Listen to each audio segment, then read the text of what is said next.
संगठन द्वारा आज राजस्थान का 25वां राज्य अधिवेशन है। इसका मतलब ये है कि कम से कम राजस्थान में हम लोग 25 साल से काम कर रहे हैं। ये जो 25वां राष्ट्रीय अधिवेशन, राज्य अधिवेशन,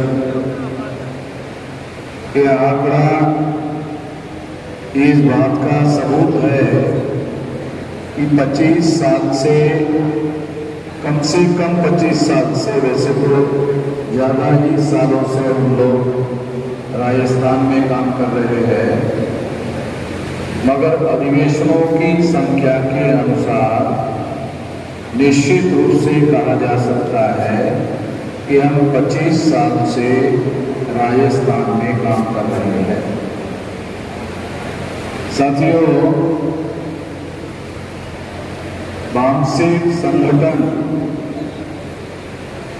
ये अनुसूचित जाति, जनजाति, पिछड़ा वर्ग, ओबीसी और माइनॉरिटी, मुस्लिम, सिख, ईसाई, बुद्धिस्ट, जैन, लिंगायत, ये जो प्रमुख माइनॉरिटी के धर्म है उनका और उनके मुलाजिमों का, कर्मचारियों का, एम्प्लॉइज लोगों का एक राष्ट्रव्यापी संगठन है।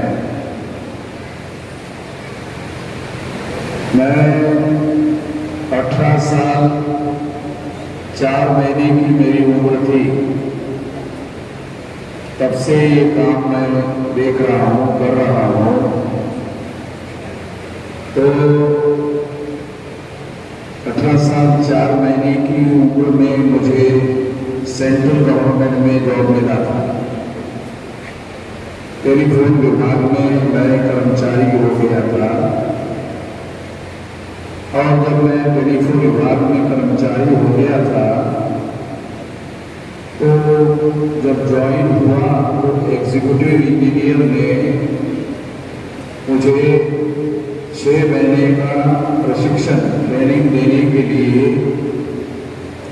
डिपार्टमेंट के एक सेक्शन में भेज दिया, जिसका सेक्शन सुपरवाइजर एक आदिवासी थे।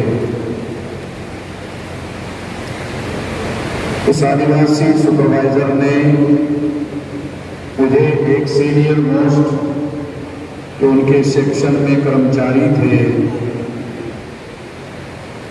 उनके मार्गदर्शन में ट्रेनिंग लेने के लिए आदेश दिया कि 6 महीने का ट्रेनिंग आपको लेना होगा। जब मैं उस सीनियर मोस्ट कर्मचारी के नियंत्रण में 6 महीने का ट्रेनिंग लेना शुरू किया तो उस सीनियर मोस्ट कार्यकर्ता ने 10 बजे से 6 बजे तक वो मुझे डिपार्टमेंट का, टेलीफोन विभाग का ट्रेनिंग देते थे, और 6 बजे के बाद वो मुझे बामसेप के मीटिंग में लेके जाते थे। तो मेरा 2 ट्रेनिंग होता था। एक ट्रेनिंग तो गवर्नमेंट का होता था और उसके बाद शाम को 6 बजे से बामसेप का ट्रेनिंग होता था। तो वो पहले ही दिन मुझे बामसेप के मीटिंग में लेके गए। तो 18 महीने 4 साल भारत में ऐसा कानून है कि कोई भी गवर्नमेंट की नौकरी कम से कम 18 साल पूरे किए बगैर किसी को नौकरी नहीं मिलती। तो मेरी उम्र उस समय 18 साल 4 महीने की थी। तब से उसी दिन जब मैं मीटिंग गया, वहाँ के सीनियर बामसेप के लोगों से बात सुनी तो मुझे बहुत अच्छा लगा। अच्छा लगने की वजह से मैं दूसरे दिन से शाम को 6 बजे से लेकर रात के 11 बजे तक यही काम करता था, और सैटरडे संडे की छुट्टी होती थी। मैं उस जिले से निकलकर दूसरे जिले में जाकर काम करता था। तो ऐसा लंबे देर तक काम करने के बाद 2000 में हमारे सीनियर मोस्ट कार्यकर्ता जो काशीराम जी के बाद दूसरे नंबर का नेतृत्व करते थे डी के कापड़डी जी, उनका देहांत हो गया और संगठन की सारी जिम्मेदारी मेरे कार्य करने की वजह से मेरे ऊपर आई। तो 2000 से मैं वामसेफ संगठन का राष्ट्रीय अध्यक्ष हूँ। तो अभी लगभग 24 साल से ज़्यादा समय हो गया मैं इस संगठन का नेशनल प्रेसिडेंट हूँ। जब मैं नेशनल प्रेसिडेंट बनाया गया था तब 13 स्टेट में 140 जिलों में वामसेफ संगठन था। 13 स्टेट में 140 जिलों में। अब ये संगठन 32 राज्यों में 625 जिलों में पहुंच गया। केवल 4 स्टेट रह गए। बांग्लादेश के बॉर्डर पर जो हमारे स्टेट है, बांग्लादेश के बॉर्डर पर हमारे स्टेट है, वो 4 स्टेट अगर छोड़ दिए जाए तो सारे देश के स्टेट कवर हो गए। केवल नॉर्थ ईस्ट रीजन के स्टेट रहे। इतने लंबे देर से इस संगठन का कार्य मैं देख रहा कर रहा हूँ। तो ये लंबा समय हो गया। आज मेरी उम्र हो गई 67 साल की हो गई है। 39 साल हो गए इसको काम करते करते।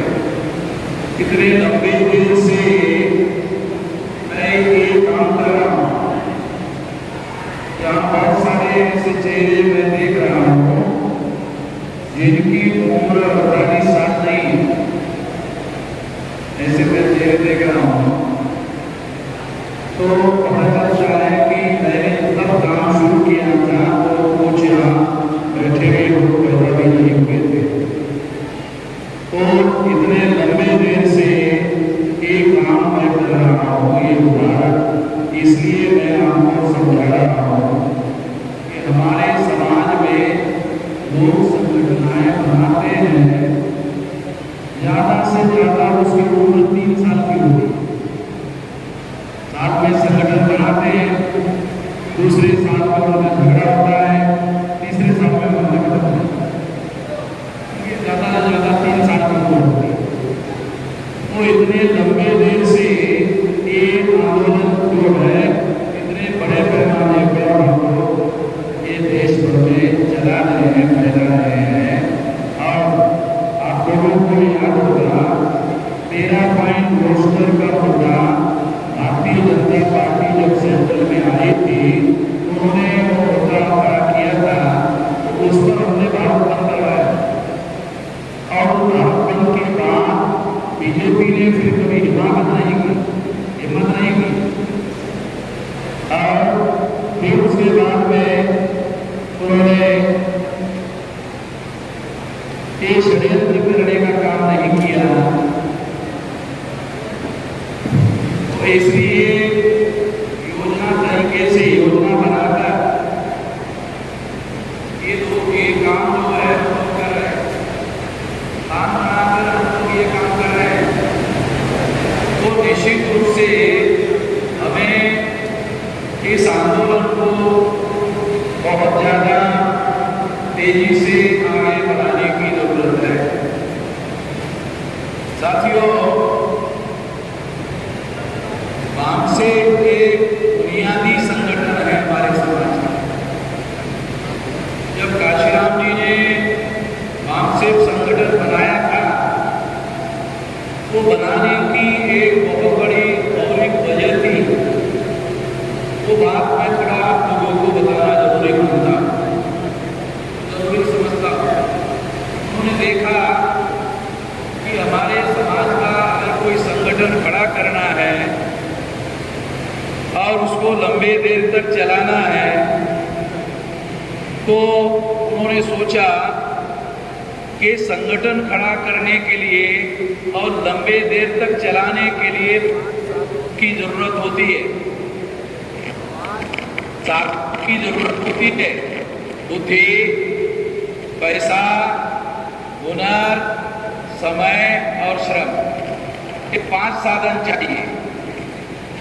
तो उन्होंने ये सोचा कि ये 5 साधन कौन लोग हमारे आंदोलन को आगे बढ़ाने के लिए दे सकते हैं। जब उन्होंने हमारे आम लोगों की तरफ देखा तो उनको पता चला कि आम लोगों के पास तो ऐसे कुछ है नहीं। तो आम लोगों का संगठन बनाने से, साधारण लोगों का संगठन बनाने से हमारा आंदोलन आगे बढ़ने वाला नहीं है। इसलिए उन्होंने ये सोचा, ये प्लान बनाया कि हमारे समाज के जो बुद्धिजीवी लोग हैं, कर्मचारी लोग हैं, उनके पास बुद्धि है, इसी वजह से उनको नौकरी मिली। पैसा है क्योंकि सैलरी मिलती है, पढ़े लिखे हैं तो हुनर है, बुद्धि, पैसा, हुनर। और क्योंकि 10 से 6 बजे के बाद उनके पास समय ही समय है, सैटरडे संडे को समय ही समय है, तो समय भी है, बुद्धि, पैसा, हुनर, समय। और अगर उनको मोटिवेट किया जाए, हमारे महापुरुषों के मकसद को पूरा करने के लिए मोटिवेट किया जाए, तो वो लोग इस काम को करने के लिए, मेहनत करने के लिए, श्रम देने के लिए भी तैयार हो सकते हैं। तो आंदोलन को चलाने के लिए 5 साधन जो है ये बुद्धिजीवी कर्मचारी लोगों के पास मिल सकते हैं, ऐसा काशीराम जी ने जजमेंट बनाया। ये उनका जजमेंट था, ये उनकी समझदारी थी, जिसके आधार पर उन्होंने मुलाजिमों का, कर्मचारियों का, एम्प्लॉइज लोगों का, SC ST OBC माइनॉरिटी के एम्प्लॉइज लोगों का संगठन बनाने का फैसला किया। और उन्होंने 73 को कंसेप्शन ऑफ बामसेफ यानी बामसेफ की संकल्पना का विचार शुरू किया, और 78 को बर्थ ऑफ बामसेफ यानी दिल्ली में उन्होंने बर्थ ऑफ बामसेफ का कन्वेंशन लेकर 78 को बामसेफ का जन्म घोषित किया। आमतौर पे क्या होता है, बच्चा माँ के पेट में 9 महीने 9 दिन रहता है, ऐसा मान्यता है। मगर बामसेफ 5 साल अपने गर्भाशय में रहकर उसको तैयार किया गया। ये उसकी बड़ी वजह है जो दीर्घकाल तक ये संगठन काम कर रहा है, लंबे देर से ये संगठन काम कर रहा है, और एकमात्र संगठन है जो राष्ट्रीय स्तर का है और पढ़े लिखे लोगों का है, जिनके पास बुद्धि, पैसा, हुनर, समय, श्रम देने की सारी ताकत है। और ये राष्ट्रीय स्तर का बड़ा विशाल संगठन हो गया है। इसको बनाने के लिए बहुत लंबा समय लगा, बहुत लंबी मेहनत लगी, और इस लंबी मेहनत के बाद बामसेफ संगठन सारे देश भर में एस्टैब्लिश हो गया है। ये पढ़े लिखे लोगों का एस्टैब्लिश ऑर्गेनाइजेशन है। ये एकमात्र संगठन है कि तमाम लोग RSS के विरोध में बोलते रहते हैं, मगर कभी किसी संगठन ने RSS के विरोध में नेशनल लेवल की एक्शन लेने का काम नहीं किया। हमने RSS के हेडक्वार्टर नागपुर में RSS के विरोध में जाकर हेडक्वार्टर में एक्शन लिया। RSS से सारे लोग डरते हैं, RSS से सारे देश भर में लोग डरते हैं, और RSS हमसे डरता है। इतनी बड़ी ताकत, इतना बड़ा संगठन हम लोगों ने निर्माण किया, तो इसलिए RSS तमाम हमारे SC ST OBC माइनॉरिटी के लोग कहते हैं कि RSS भाजपा हिंदू राष्ट्र निर्माण करना चाहते हैं, गलत बात है। हमारे लोग SC ST OBC माइनॉरिटी के लोग कहते हैं कि RSS भाजपा के लोग हिंदू राष्ट्र निर्माण करना चाहते हैं, गलत बात है। RSS के लोग ब्राह्मणों का गुलाम चाहते हैं। हमारे लोगों को समझ में नहीं आता, क्योंकि जब हिंदू राष्ट्र निर्माण करना चाहते हैं, जब हम ऐसा कहते हैं तो एक प्रकार से हम उनका प्रचार ही करते हैं। गलत बात है। हमको इस तरह का झूठा प्रोपेगेंडा करने की जरूरत नहीं होनी चाहिए, ऐसा नहीं करना चाहिए। ब्राह्मण लोगों का संगठन है आरएसएस, भाजपा, तो ब्राह्मणों का वर्चस्व स्थापित करने के लिए काम करते हैं। आपको केवल एक ही उदाहरण देना चाहता हूं। आरएसएस ने नरेंद्र मोदी नाम के ओबीसी के आदमी को देश का प्रधानमंत्री बनाया, मगर ओबीसी की गिनती करने का आदेश अभी तक निकलने नहीं दिया आरएसएस ने। ओबीसी के आदमी को देश का प्रधानमंत्री बनाया, मगर उसको ओबीसी की गिनती करने का आदेश करने की भी अधिकार नहीं है। ये एग्जाम्पल इस बात को प्रूव करता है कि Narendra Modi is not a real prime minister of India, he is a nominated prime minister of India and nominated by Brahmins, not only Brahmins but RSS Brahmins. RSS के ब्राह्मणों के द्वारा Narendra Modi nominated prime minister है। नॉमिनेटेड का मतलब है नामधारी। नामधारी समझते ना, कामधारी नहीं, नामधारी, नाम के वास्ते, नाम के लिए। अगर काम के लिए बनाया होता, ओबीसी का ही प्रधानमंत्री ओबीसी की गिनती करने का अधिकार नहीं रखता, तो नामधारी ही है। एग्जाम्पल के साथ बोल रहा हूं, सबूत के साथ बोल रहा हूं, काल्पनिक बात नहीं बोल रहा हूं। मुसलमान कहते हैं आरएसएस मुसलमानों के विरोध में, गलत बात है। मुसलमान 15% है।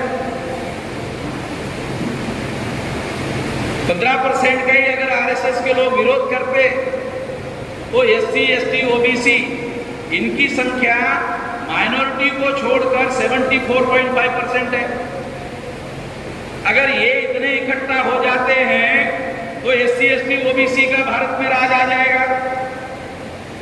भारत में एससी, एसटी, ओबीसी का राज नहीं आना चाहिए, इसलिए आरएसएस के लोग झूठा प्रोपेगेंडा करते हैं कि वो मुसलमानों के विरुद्ध है, ताकि एससी, एसटी, ओबीसी के लोगों को ये पता ना चले कि RSS, Bhajpa SC, ST, OBC के खिलाफ है। भाजपा, आरएसएस के लोग वास्तव में एससी, एसटी, ओबीसी के खिलाफ है। भाजपा, आरएसएस के लोग एससी, एसटी, ओबीसी के लोग हिंदू बनाना चाहते हैं, ऐसा तमाम लोग कहते रहते हैं। दयानंद सरस्वती का नाम आपने सुना होगा, गुजरात का बहुत पहला ब्राह्मण नेता है दयानंद सरस्वती। उन्होंने कहा हिंदू मुसलमानों की दी हुई गाली है। अगर हिंदू मुसलमानों की दी हुई गाली है, उनकी बात अगर मान लेते हैं, तो फिर उनकी दी हुई गाली वो एससी, एसटी, ओबीसी को हिंदू कहकर क्यों दे रहे? अगर हिंदू मुसलमानों की दी हुई गाली है तो ब्राह्मण एससी, एसटी, ओबीसी को हिंदू क्यों कहते हैं? अगर कहते हैं तो फिर गाली देते हैं। गाली देते हैं तो क्यों देते हैं? आप देते हैं तो हम सुनते क्यों हैं?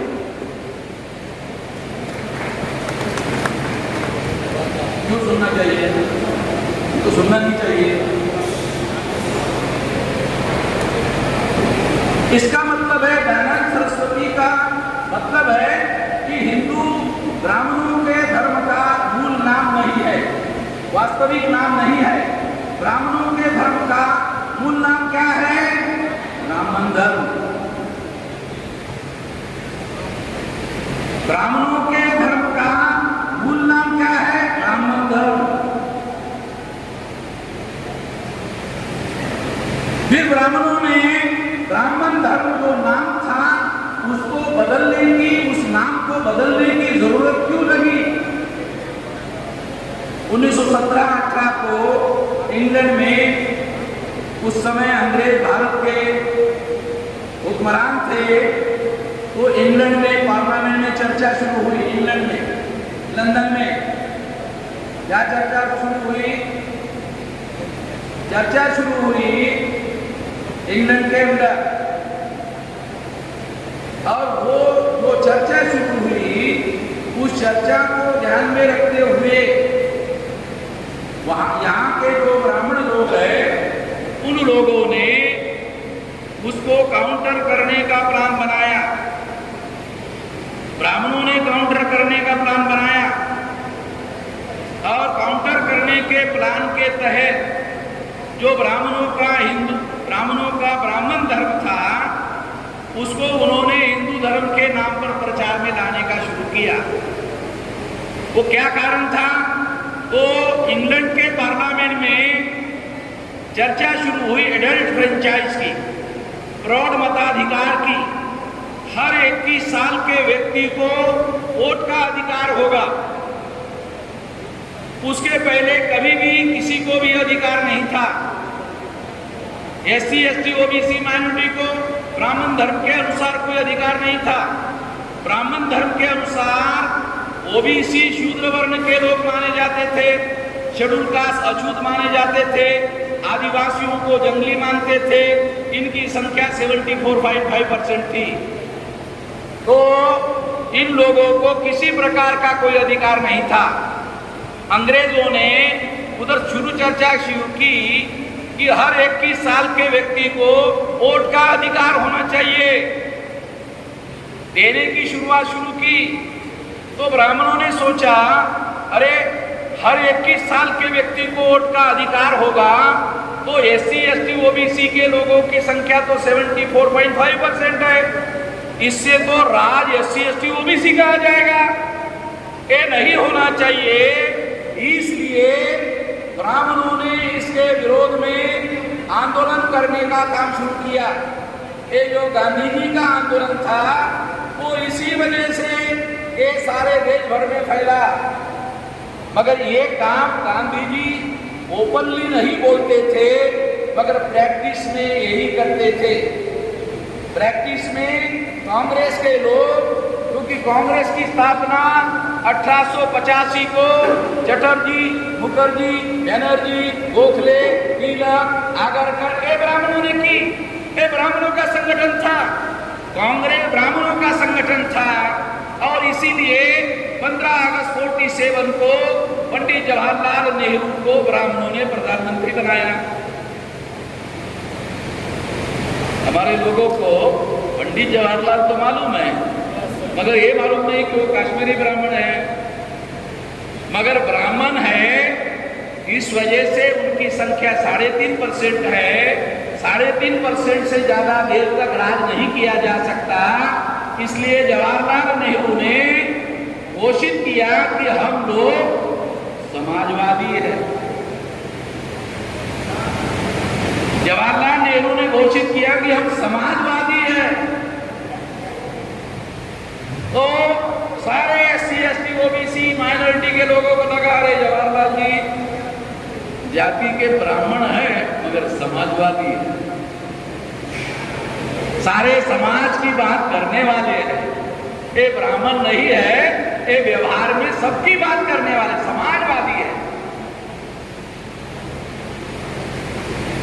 तो बहुसंख्यक SC, ST, OBC माइनॉरिटी के लोगों का समर्थन हासिल करने के लिए जवाहरलाल जी समाजवादी हो गए।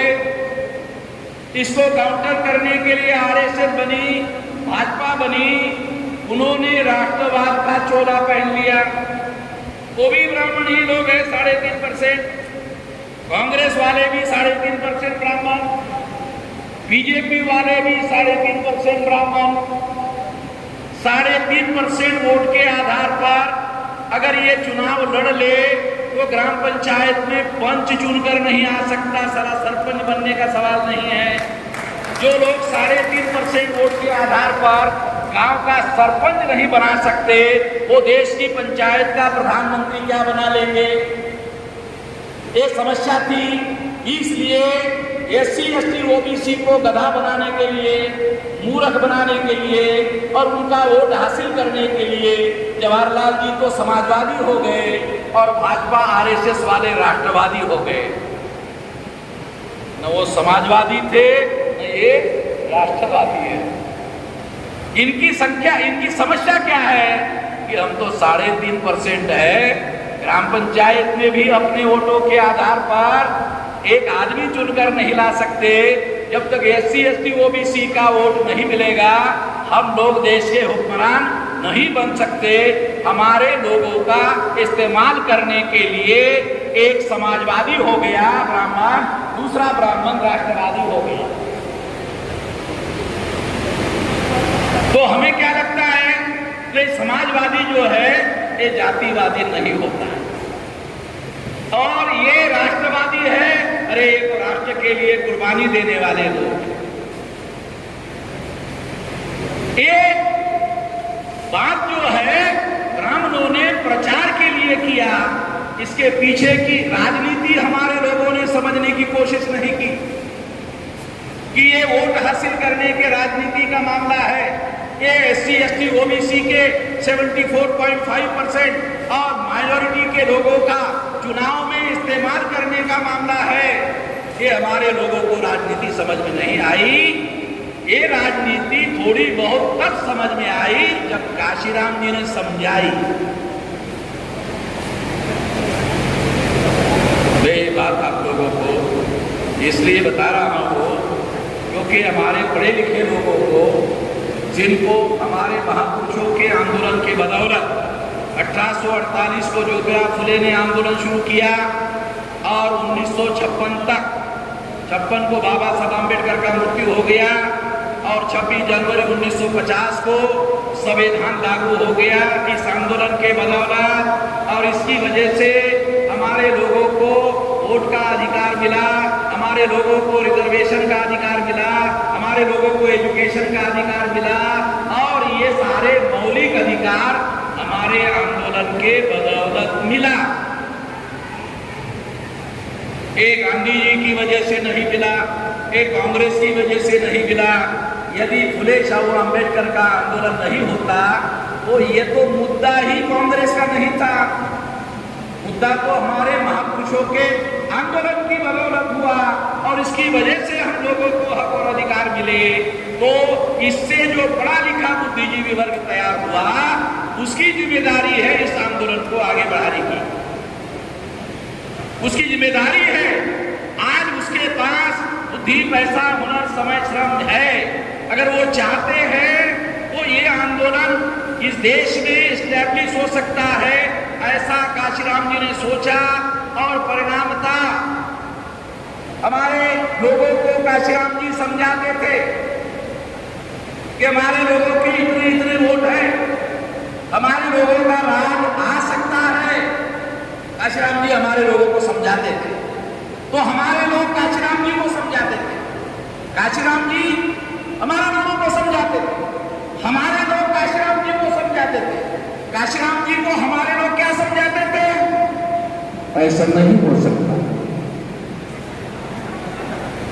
जो आप कह रहे हो हमारे लोगों का राज आ सकता है, हो सकता है, ऐसा काशीराम जी समझाते थे। तो हमारे लोग काशीराम जी को समझाते थे ऐसा नहीं हो सकता।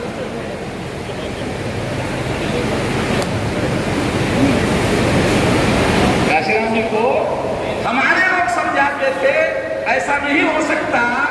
तो काशीराम जी के दिमाग में सवाल खड़ा हुआ, लोगों को समझाया कैसे जाए, तो समझाया कैसे जाए? तो उन्होंने सोचा एक स्टेट में सरकार बनाकर दिखाते हैं, एक स्टेट में अपना मुख्यमंत्री बनाकर दिखाते हैं।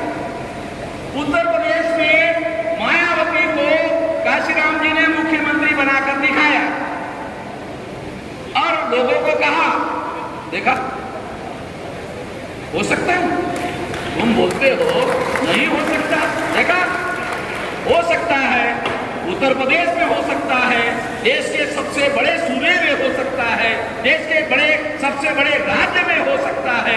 जहां से 85 लोकसभा की सीटें चुनकर जाती है वहां हो सकता है, तो फिर देश में क्यों नहीं हो सकता? हो सकता है। तब कुछ लोगों ने माना हो सकता है, कुछ लोगों ने फिर भी नहीं माना। गुलामों की बड़ी मानसिकता मजबूत होती है, गुलामी मानसिकता बहुत मजबूत होती है। गुलामी की जो मानसिकता है वो 2000 साल की है, 2000 साल की है। 150 साल से वो दिमाग से गुलामी निकल जाएगी। ये शारीरिक गुलामी नहीं थी, ये दिमागी गुलामी थी, क्योंकि ब्राह्मणों ने हमारे लोगों के हाथ पैर बांध के नहीं रखे थे, ब्राह्मणों ने हमारे लोगों के दिमाग बांध कर रखे थे। दिमाग, ब्रेन के अंदर सारी गड़बड़ियां पैदा की गई थी। तो इस वजह से हमारे लोगों ने एक सोच पकड़ लिया, ऐसा नहीं हो सकता, यानी कोई परिवर्तन नहीं हो सकता, बदलाव नहीं हो सकता।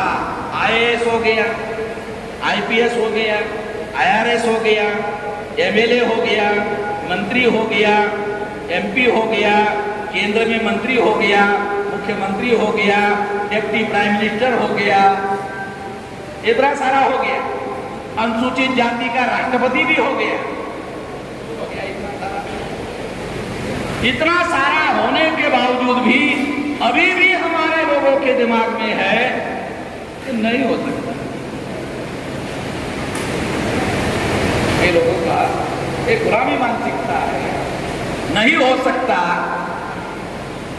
तो साथियों, जो सोचता है हो सकता है वही कर सकता है, जो सोचता है हो सकता है वही कर सकता है, वही बदलाव कर सकता है। जो सोचता है नहीं हो सकता वो घर के बाहर ही नहीं निकलता, वो घर के बाहर ही नहीं निकलता। जो घर के बाहर ही नहीं निकलता वो परिवर्तन कहां से होगा? पहले अपने घर में परिवर्तन करना पड़ता है, पहले अपने दिमाग में परिवर्तन करना पड़ता है, फिर अपने अंदर परिवर्तन होता है, फिर उसके बाद समाज में परिवर्तन होता है। ये बात हम लोगों को समझना होगा, तभी परिवर्तन होता है। इसलिए देश में आजादी का आंदोलन चला। ये आजादी का आंदोलन राजनीतिक आंदोलन था, ये सामाजिक और मानसिक परिवर्तन का आंदोलन नहीं था। इसलिए एक ब्राह्मण अंग्रेज नाम का विदेशी जाकर ब्राह्मण नाम का विदेशी हुक्मरान हो गया। अंग्रेज चला गया, पंडित जवाहरलाल नेहरू हो गया। तो ये राजनीतिक परिवर्तन का आंदोलन था, ये आजादी का आंदोलन नहीं था। अंग्रेज की जगह ब्राह्मण को बिठाना था, बिठाने का काम किया। जो ब्राह्मण प्रधानमंत्री बनते थे वो प्रैक्टिस में वर्ण व्यवस्था की, मनुस्मृति की जो विचारधारा है उस पर अमल करते थे, क्योंकि उस पर बोला नहीं जा सकता था, क्योंकि संविधान उसके विरोध में था। इसलिए वो प्रैक्टिस करते थे, बोलते नहीं। ब्राह्मणों का राज स्थापित करते थे मगर बोलते नहीं। ब्राह्मणों का वर्चस्व स्थापित करते थे मगर बोलते नहीं थे। साथियों, इस वजह से 60% से ज्यादा MLA MP ब्राह्मण और तत्सम ऊंचे जाति के हुआ करते थे और बोलते नहीं थे मगर करते थे। जो SC ST के 22.5% लोग छोड़ दिए जाए, उनका पॉलिटिकल रिजर्वेशन था। पॉलिटिकल रिजर्वेशन में 22.5% MLA और MP शेड्यूल कास्ट और शेड्यूल ट्राइब के चुनकर जाते थे। ये अधिकार बाबा साहब आम्बेडकर ने सेपरेट इलेक्टोरेट के द्वारा अंग्रेजों से हासिल किया था। सेपरेट इलेक्टोरेट, इससे क्या होता? इससे लड़ाई झगड़ा करने वाला आदमी पार्लियामेंट में पहुंच जाता। तो गांधी जी ने समझ लिया कि SC ST का लड़ाई झगड़ा करने वाला आदमी पार्लियामेंट में पहुंच जाएगा तो नेहरू की या ब्राह्मणों की सरकार चलने नहीं देगा। 131 मेंबर पार्लियामेंट SC ST के चुनकर जाते हैं, 1000 से ज्यादा MLA चुनकर जाते हैं देश में, मगर हमारे MLA को कोई नहीं सुनता, हमारे MP को कोई नहीं सुनता, हमारे MP को कोई नहीं सुनता, हमारे मंत्री को कोई नहीं सुनता। गुजरात में मुझे एक किस्सा बताया कि एक शेड्यूल कास्ट का आदमी MP हो गया कांग्रेस से, वो अपने जो शर्ट पहनता था तो उसमें प्लास्टिक का गिलास रखता था और ब्राह्मणों सवर्णों के घर में जाता था तो पानी अपने प्लास्टिक के डब्बे में मांगता था। तो लोग बोलते थे अरे तुम ऐसा क्यों करते हो? नहीं, उनके गिलास को छूना अच्छा नहीं, वो गलत हो जाता है, इसलिए वो MP member parliament Rahul Gandhi schedule caste का एग्जाम्पल के लिए बता रहा हूं कि कांग्रेस का MP था। ऐसे लोग जिनको कांग्रेस वाले टिकट देते थे, जिनको पार्लियामेंट में बोलना ही नहीं आता था। नेहरू जी का खानसामा था दिल्ली में, खाना पकाने वाला, नेहरू जी ने उनको टिकट दे दिया। अब वो जो खानसामा है उसको टिकट दे दिया तो वो पार्लियामेंट में क्या करेगा, क्या बोलेगा? सब्जी बनाने के लिए, दाल बनाने के लिए ऐसा तड़का लगाना पड़ता है, ऐसा मिर्ची इतनी डालना पड़ता है, मसाला इतना डालना पड़ता है, कुछ सब्जियों में मसाला डालना नहीं पड़ता है, ये बोलेगा। पार्लियामेंट में तो समाजी और राजनीतिक प्रश्न पर बोलना पड़ता है, वो खानसामा क्या बोलेगा? तो ऐसे लोग जिनको वो सेंटेंस बोलना नहीं आता था, ऐसे लोगों को टिकट देते थे, नॉमिनेट करते थे और उनको चुनवा कर लाते थे। वो हमारे लोगों को आज भी कांग्रेस अच्छी लगती है, BJP वाले खराब लगते, तो फिर हमारे लोग क्या कांग्रेस वाले ठीक है। मैंने हमारे लोगों को पूछा कांग्रेस वाले अच्छे कैसे, तो कहता है कि जो BJP वाले हैं वो बहुत हार्ड है, कांग्रेस वाले थोड़ा सा नरम है, थोड़ा नरम जो है वो ठीक है। यानी वो BJP वाले एक झटके में मार देते और कांग्रेस वाले थोड़ा हल्लू मारते, वो भी मारते हैं मगर हल्लू मारते। और जब तलवार चलाते हैं तो SC ST OBC को पूछते डर तो नहीं हो रहा, थोड़ा हल्का खूब क्या हो? वो ये नहीं बोलता नहीं आप मारूंगा नहीं, उनको खत्म कर नहीं मारूंगा तो मारना ही पड़ेगा, मगर हल्लू मारना पड़ेगा, थोड़ा सा हल्लू काटना पड़ेगा, थोड़ा सा दर्द कम करते हुए काटना पड़ेगा। हमारे लोग गधे लोग उनको बोल रहे ठीक है हल्लू मारो, हल्लू काटो। तो हमारे लोगों की जो मानसिकता है, ये मानसिकता बदलने की जरूरत है। ब्राह्मण चाहे समाजवादी हो, ब्राह्मण चाहे राष्ट्रवादी हो, वो पहले ब्राह्मण होता है और ब्राह्मणों के हितों की पहले रक्षा करता है और आवश्यकता पड़ी तो थोड़ा बहुत दे देता है। वो भी अगर 21 साल के लोगों को वोट का अधिकार संविधान में बाबा साहब ने नहीं लिखा होता तो वो भी नहीं होता।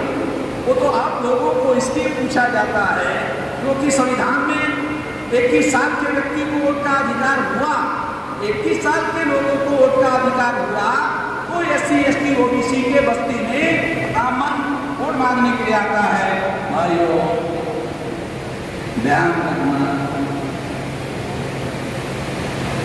अन्यथा हमारे लोगों के बस्ती में कभी नहीं आता था, वो पता ही नहीं था उनको सारी बस्तियां कहाँ है और लोग रहते कैसे हैं।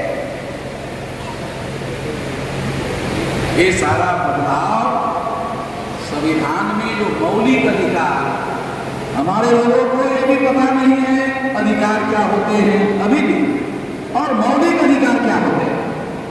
लोगों को ये भी फर्क मालूम नहीं कि अधिकार और मौलिक अधिकार में क्या फर्क है।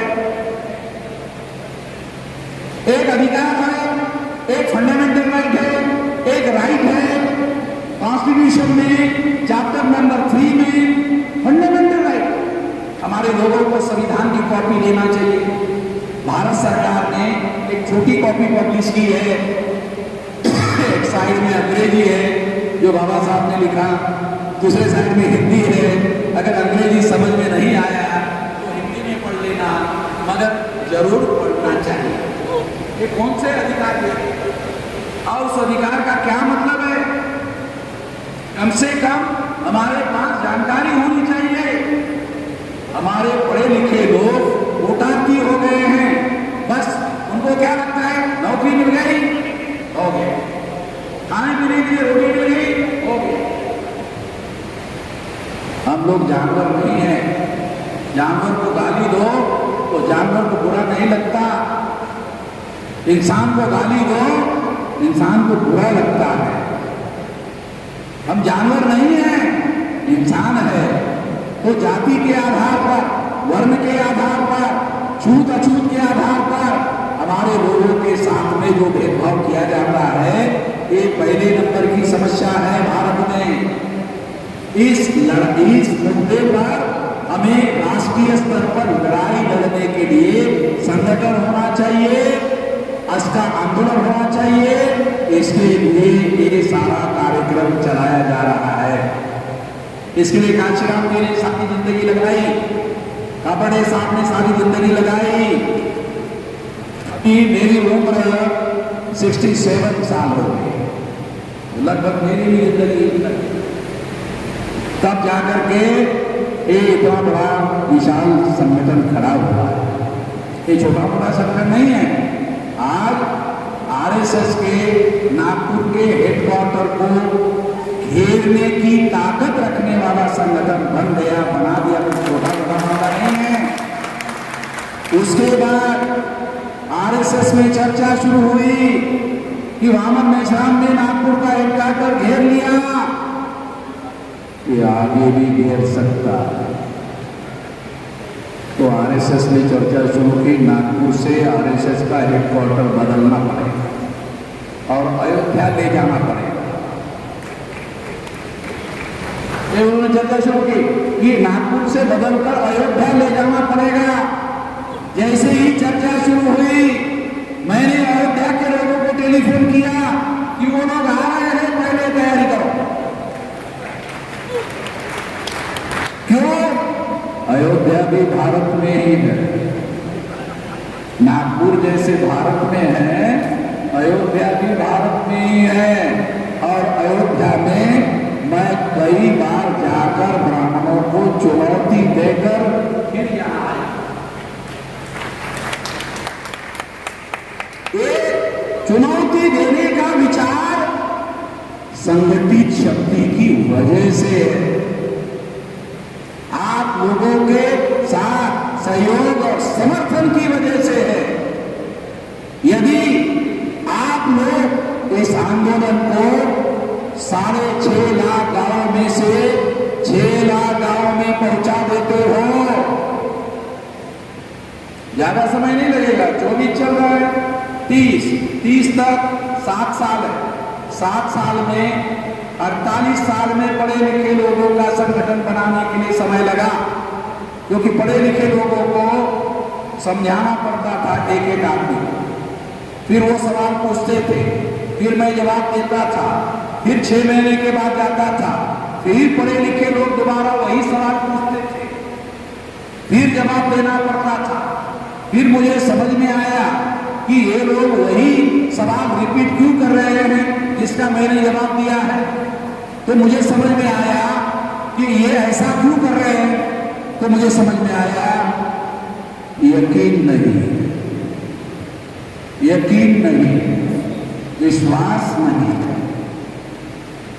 तो इसलिए हम लोगों ने ये आंदोलन निर्माण करने का फैसला किया। तो आंदोलन कैसे फैलेगा?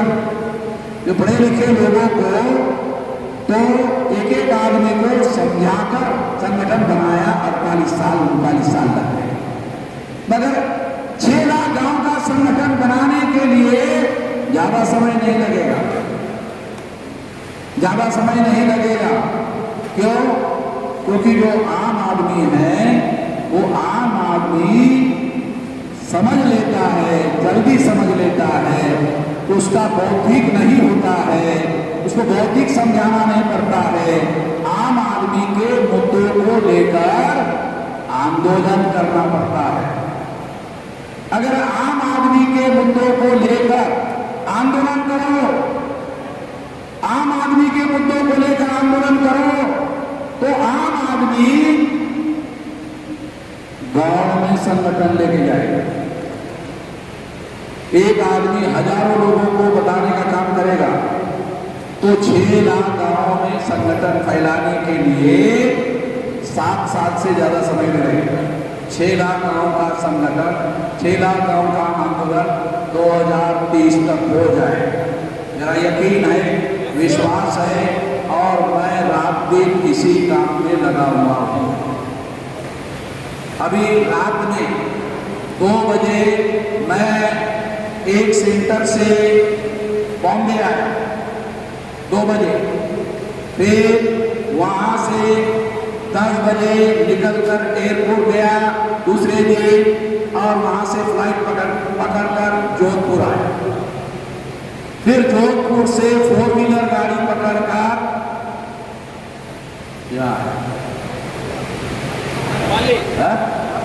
पाली आया। यहाँ का मतलब पाली ना, आपको तो मालूम है यहाँ का मतलब पाली। यहाँ आया, पाली में आया। तो ऐसा लगातार चल रहा है डेली। अब यहां से निकलकर यहां जैसे ये खत्म होगा, 4 व्हीलर गाड़ी पकड़कर अहमदाबाद से रात के 2 बजे फ्लाइट है, पुणे जाऊंगा। फिर पुणे से सवेरे 7 बजे औरंगाबाद के लिए 4 व्हीलर गाड़ी लेके जाऊंगा, वहां 12 बजे मीटिंग है।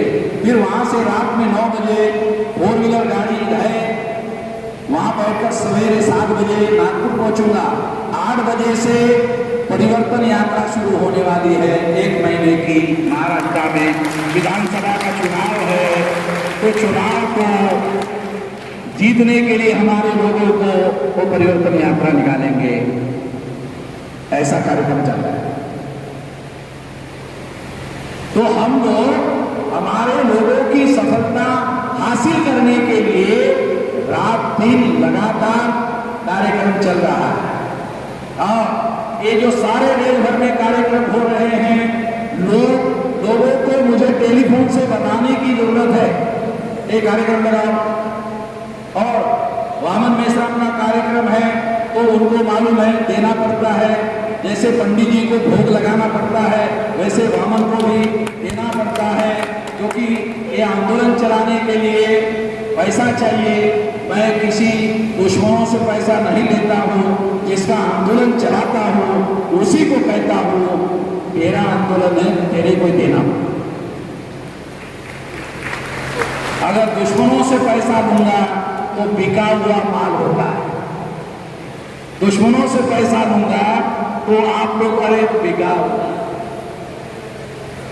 हम ज्यादा से ज्यादा तकलीफ बर्दाश्त करते हैं, मगर आंदोलन को स्वाभिमानी, स्वावलंबी, आत्मनिर्भर आंदोलन बनाते हैं। ये तभी बनता है जब आंदोलन के लिए बुद्धि, पैसा, हुनर, समय, श्रम अपने ही लोगों का होता है, तब वो आंदोलन सफल होता है। तब ऐसे आंदोलन से हम ये कह सकते हैं कि ऐसे आंदोलन से हमारे लोगों को, समाज को फायदा होना चाहिए। नेताओं को फायदा होने का तरीका गलत है, समाज को फायदा होना चाहिए, लोगों को फायदा होना चाहिए, आम लोगों को फायदा होना चाहिए। इस आजादी से आम आदमी को फायदा नहीं हुआ, वो फायदा आम आदमी को होना चाहिए। इसके लिए सारे देश भर में एक विशाल संगठन, विशाल आंदोलन और आंदोलन को जन आंदोलन की दिशा में आगे बढ़ा रहे हैं। आपको याद होगा 9 अगस्त 1942 को गांधी जी ने अंग्रेजों के विरोध में क्विट इंडिया मूवमेंट शुरू किया था, भारत छोड़ो आंदोलन शुरू किया था।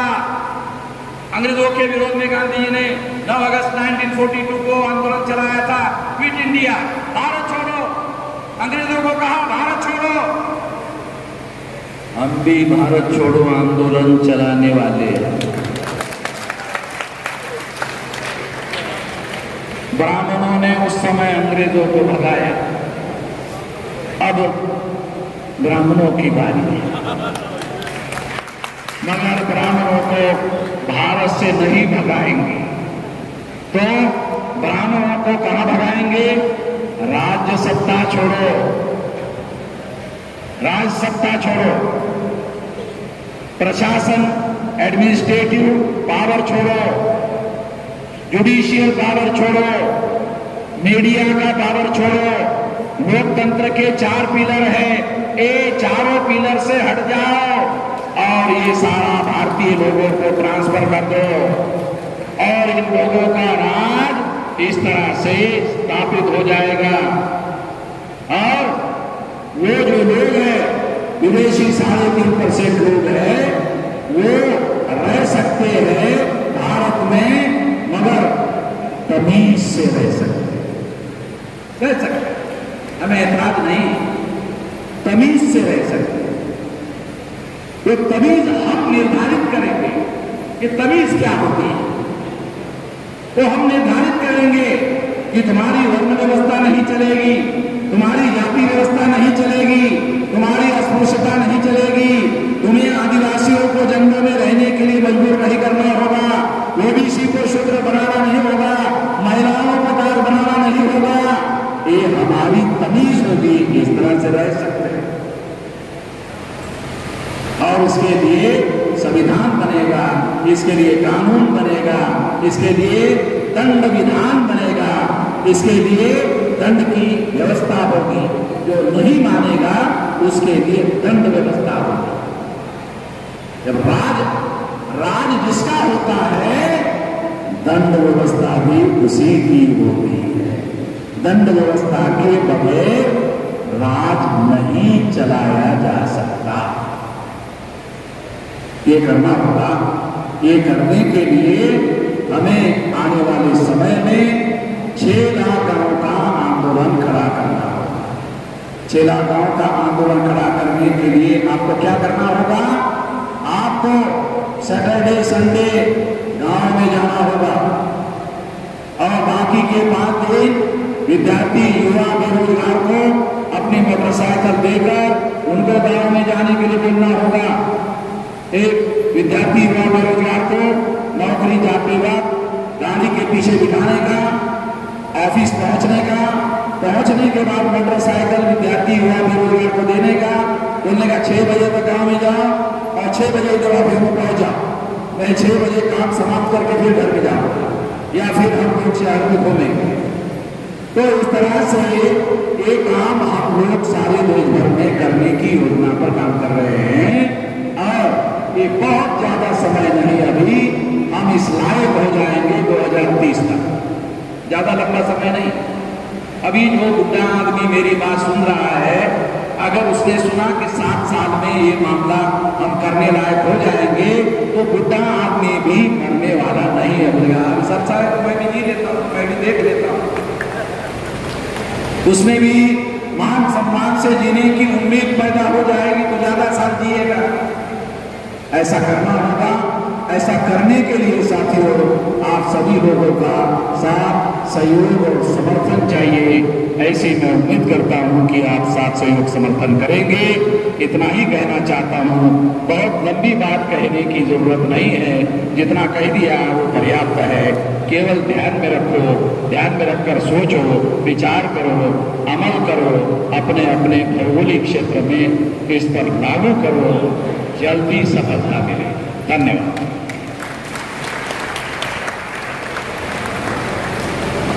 एक मिनट बैठ जाओ, 1 मिनट बैठना। धन्यवाद। नायक हमेशा दुश्मनों से लड़ते हैं, नायक हमेशा दुश्मनों से लड़ते हैं और नालायक